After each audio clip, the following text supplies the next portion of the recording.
What's up, y'all? In this video, I would like to thank Kia and Hyundai for bringing back the club. That's right, the club was always a popular device back in the day for locking your steering wheel against the miscreants that would try to steal your car, and they slowly faded away when people started getting chips in their cars and less just basic car theft. However, they have been around for decades, and thanks to the Kia Hyundai issues, I'm not even going to go into that, they are on the rise again, so you might start seeing the club come in. However, this one, as those of you who have worked with them throughout the years know, that there are 15 keys available for the club. Club 1 started with, it started with Club 1 through 10. And then later on, they added 11, 12, 13, 14, and 15. Now, they're all just slightly different profiles. They never could, I don't know why this company, none of us know why they made so many different keys for these. It wasn't like across models, because you would find, it was just, I don't know, nobody knows. But anyway, long story short is I went through all those keys, and of course, none of them fit this. However, I did start going through some of my other 1600 series of keys and discovered by looking at a few of them. Now, it's the same basic shape, either a double-sided key. So I knew what I was looking for is with the key with the word cut out, or the side cut out on that side. So I was like, I wonder if this guy will work. And yes, it does. Now, that's not to say that the club you may run across may not be one of these 15 keys, but basically you just go through, you look into the wording to see which way that side needs to be, and then stick it in. But also, since we actually already have these keys, if you hold the key up this way, you can see this one's actually not quite tall enough to go in there. So we would be looking for a wider one of these. I went through all of these and none of them worked, even the newest ones. Close, but no cigar. But they are wide enough. So that's when I came upon this guy. However, there's a couple of things you need to be wary of when you're using a key. And this applies to all like scooters and everything, is the tip. We can see the tip has a much sharper angle there on the club version. Pretty much, I believe, across all of them are going to be like that. No, that one's a little bit different. So when you've got these that will go all the way down, like this one will, that's gonna no shoulder stop. These do have a shoulder stop, so that's kind of one bad thing about it. But if you have no other choice, you just make sure the key is wide enough, which it is, and then sits down in there. So we're just gonna use this guy for this, but it may very well be one of these keys. I did notice that the wafers are only on one side. The bad thing about the old clubs, the old red clubs, was they had alternating wafers. So it was just like an automotive, just a smaller key. It's automotive where you have 1, 3, 5, and 7 on the top, and then 2, 4, and 6 on the bottom. So it made it extremely hard to impression, because these things are peened in. They don't come apart. So the only way to do this is to impression it, or impression / sight read, which is what we're gonna do. All right, usually just a vigorous raking will get these open. So that's what we're gonna do now. You do just check and see. You got wafers on the top, nothing on the bottom. You can clearly see it through the keyhole there. So let's go ahead and get it kind of picked to the half position, about right there. And we want to look into the keyway, and we can always see the first wafer. So we always kind of know about how far back it's going to start. But since we're using a tip stop key, we really won't know that. But one way to verify at least where our depths are, this is kind of the trick with sight reading. And again, this applies to scooters or any of that. So if we look at this part of the key, we know that this ledge represents this ledge right there. So if your first wafer, or whatever wafer, is in line with that edge, and we can see that wafer right there, as we know that that cut is pretty close to that ledge, which means when you make the cut, it's going to cut it down right to the ledge. So that would be a deeper cut on the key than any others, more than likely. And then basically you get a light and you start angling it back and forth. One thing you might notice is, see that glare right there?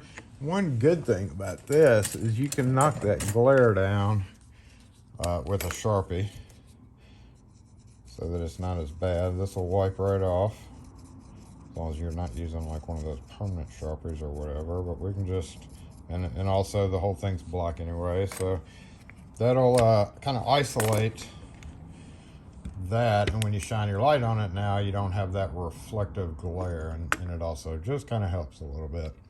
So if I'm I know you're not gonna be able to see, we don't have a keyhole lock camera, but we're gonna look in there. We can see this is pretty deep cut in that first position because it goes down to the ledge. And then if I angle it this way,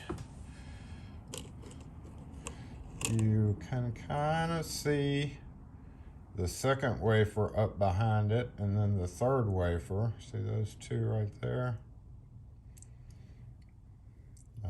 And then look down further past that. Now that we know where those are, we have a deep wafer, then we got one up behind it, and then one a little bit deeper, and then we angle and we can see it blocks the view. So we know that third wafer is a little shallower than the first. So by those three wafers, I'm coming up with, say, 4, 1, 2, or 4, 2, 3. And then behind that 3, you've got a wafer that is longer than that. That's why I'm guessing it's a 3. And it is pretty much in line with this first wafer. So now we have, say, 4, 2, 3, 4. And at that point, it just gets really hard to figure out if there's a wafer behind that or not. We're going to assume it's 5 wafer or even 6 wafer. So now we have to find out where that first wafer is marking, and we do that by impressioning. So we're going to turn that back that way. I'm going to point out that you can use the 1660 as well if you don't have the Stratec. So it has no center warding at all. So either one of these keys will work for it. Now remember, the tip sometimes can cause a problem, but we matched it up with the other ones and that does not seem to be the case. We also know, I went ahead and wiped off the Sharpie, but we also know that we have to turn it that way to turn. So when we're putting an edge on here, we want to put the edge on the side away from the way it turns so that the sharp edge is on that side. And the reason I'm using these instead of the other ones is because I have more of these. Simple reason.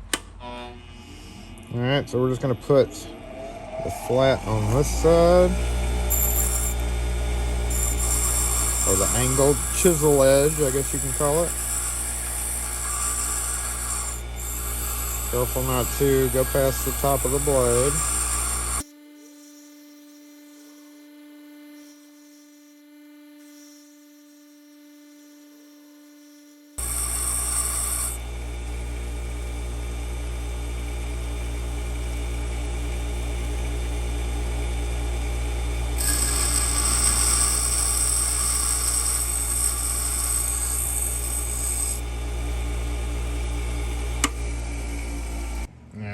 So we got that done. We're going to go ahead and clamp this guy up and start our impressioning. Fully in and turn.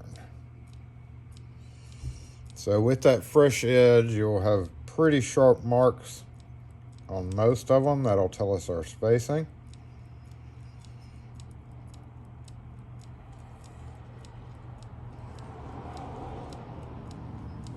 And if it is the red kind with the alternating wafers, you would do both sides. And you just have to figure out where the wafers are for them. All right, let us see what marked. We definitely have some marks here on the tip. Pretty obvious. And where else? I only see the tip marks right now. So we're going to use a Lishy clipper, and we're just going to progress. I do see a little mark right there that may be the first wafer.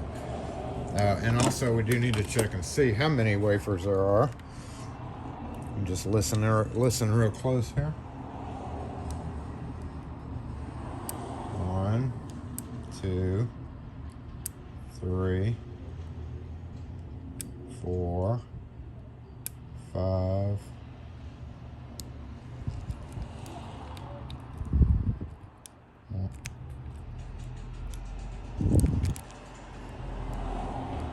1, 2, 3, 4, 5, 6. 1, 2, 3, 4, 5, 6. 6 wafers. So these are at the very end. Let's just go ahead and start nicking away. How about that? Those marked equally, so I'm thinking they're the same depth. This may be behind that 4th wafer, so if you're having trouble doing it this way, you can always just get your Sharpie and follow it around. So that's about right there.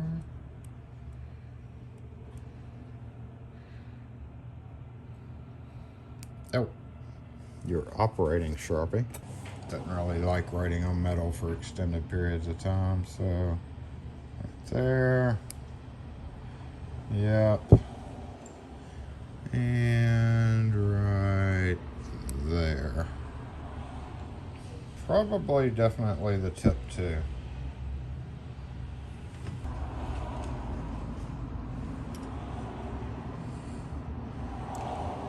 We're gonna nick it down to 2.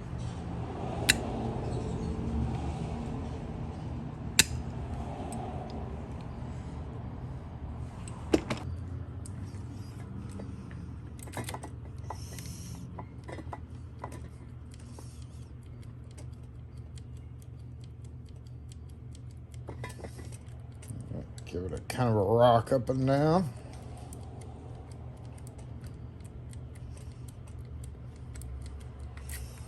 Alright, let's see if anything else starts showing up. Yeah, we're getting a good, better mark right there. And we know that's that front wafer that was pretty deep, so we can actually cut it pretty deep as well. So here,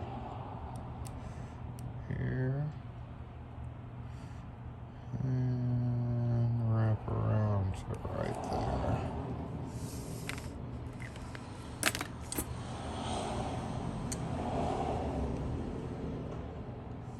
We're going to go pretty deep with that. Okay. Now we should get a mark in this range.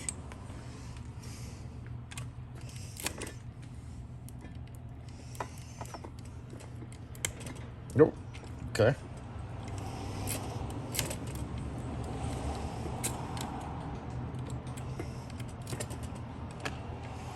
Well, there you go. Probably marked a little bit somewhere else, but maybe not. All right, so now we need to transfer those cuts to an actual key and see. We do have a little bitty mark right there, maybe a little bit deeper.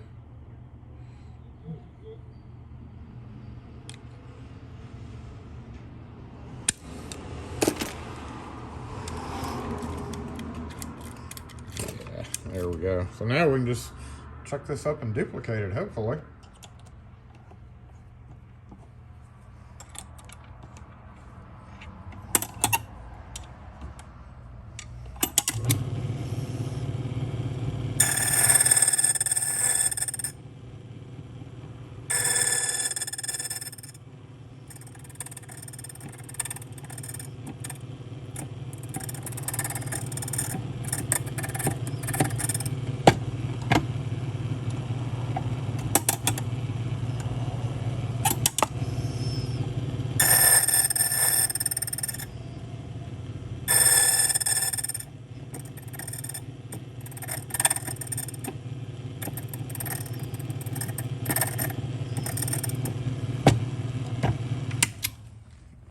So sometimes with that razor edge, that allows some wafers to, it allows the key to turn because it's got that sharp angle. So sometimes when you go and copy a key, because it doesn't have that sharp angle, it may not work right.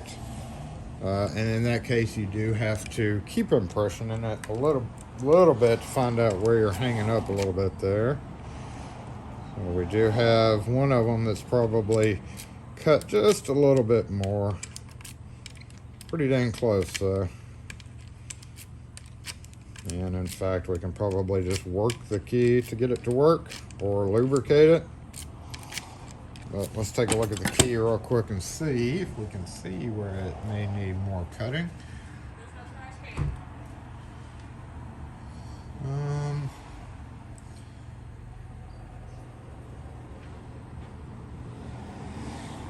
Nowhere really. It would show a mark, but it's not. So we're just gonna give this some lubricant, cut her another key, and she will be able to protect her car.